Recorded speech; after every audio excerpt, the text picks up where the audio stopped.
hearing yourself breathe, and you just almost disappear. That exhilaration of being by yourself, doing something on your own, enjoying Mother Nature.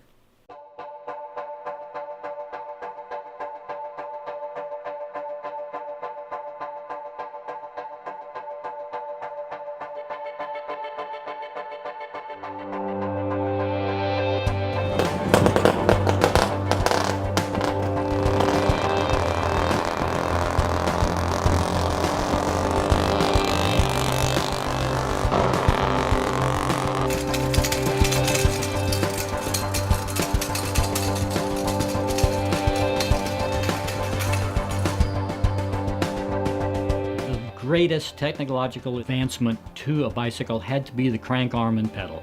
What is a bicycle if it doesn't have a crank arm and a pedal on it? The very first bicycles did not. The person that rode them straddled a piece of wood with a wheel in front and behind and walked along. About 1860, someone put it all together, and all of a sudden, here we have a crank arm and a pedal on a bicycle where you keep your feet off the ground all the time. We still today have crank arms and pedals. It's exactly the same. Bikes are much lighter, made out of different materials, but in essence, we haven't changed a lot over 100 years.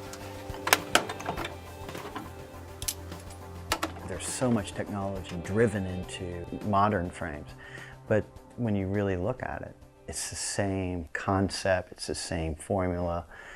It's just an integration of new materials, new products, new processes of producing the same piece. So there is a magic to that. I love building new technology, new components embedded with a vintage, gritty profile and history, where we started to see motors being adapted to actual bicycle frames. It dates back to the turn of the century, and so we kind of fell in love with that. I wanted to develop a bike that went back and had that profile of the motorbikes, but produce a bicycle version of that. The motorbike has a number of important components we try to install. Pretty much we run with a 48cc or 66cc two-stroke cylinder engine. We purchase aftermarket Italian Delorto carbs. The integrated tank, you get about 8/10 of a gallon of fuel. It's a gas oil mix. We've used a vintage double springer fork. We really like to use old Brooks seats, originally made in England, at least 30 years old. Really the chain tensioner is the key for everything. Keeps the rear chain in alignment.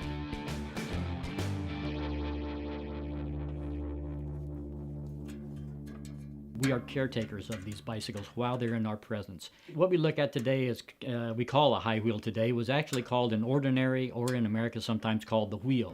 Great-great-granddad would have said, I'm going to go out and get on the wheel and wheeling around, as they say. One wheel is 18 inches, that's the back wheel. The other wheel is the length that is appropriate for your leg length. The interesting part about the seat is that they could not convert that type of a seat to a safety bicycle or a bicycle like we have today. The ordinaries had a pant guard to keep your pants from touching the wheel and getting dirty. On the ordinary, you'll see a handle grip that is very similar to a spade handle, a shovel handle. Balance isn't really a big issue for us. We're kind of used to that. But then you have that step to get up to.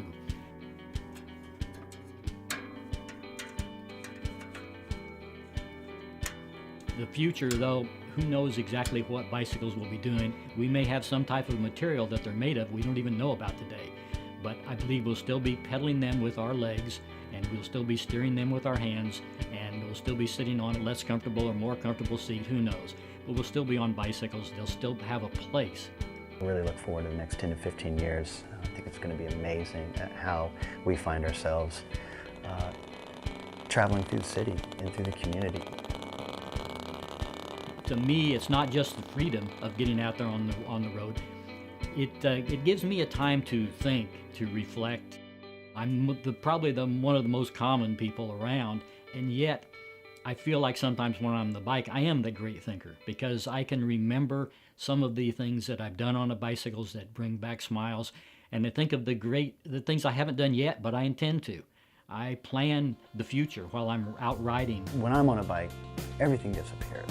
The stresses of the day, hearing that wind in your ears is, to me, it does something for me. It's almost therapeutic.